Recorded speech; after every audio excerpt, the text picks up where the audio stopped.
AASB 9 financial instruments is effective for annual reporting periods beginning on or after the 1st of January 2018, which means if you haven't already considered the impact of the new standard on your financial instruments, now's the time to start. Although some entities will be impacted more significantly than others, all entities should expect to be impacted by the adoption of AASB 9. All entities, irrespective of their size, have at some point in time financial instruments, either in the form of trade receivables, trade payables, borrowings, loans and equity investments in other entities.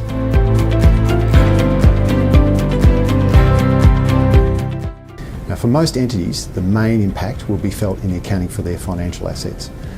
Currently, there are a number of different classes of financial assets, including fair value through profit and loss, available for sale, held to maturity, and loans and receivables. Now, going forward, AASB 9, there'll be two main measurement categories: fair value through profit and loss and amortised cost. And AASB 9 also contains a third category of financial assets, fair value through other comprehensive income, which is available in some very limited circumstances. Whether a particular financial asset falls into either of the main categories is subject to the nature of the cash flows produced by the asset, in particular whether the cash flows are solely payments of principal and interest, and the nature of the business model adopted by the entity for the asset.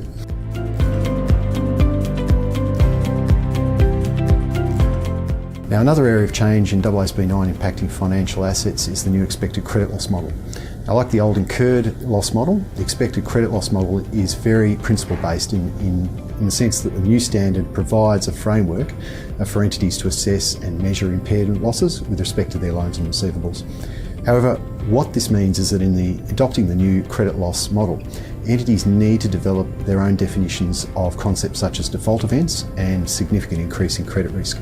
Now, without meaningful policies for these types of concepts, you can't expect to be able to correctly apply the standard. Moreover, you won't be able to meet many of the disclosure requirements under the new version of AASB 7 financial instruments disclosures.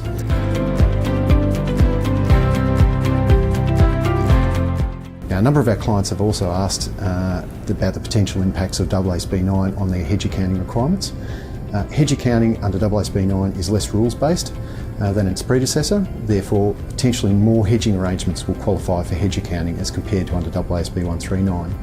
What this also means that if you were correctly applying hedge accounting to a hedge arrangement under AASB 139, it's very likely that you'll be able to continue to apply hedge accounting to the arrangement under AASB 9.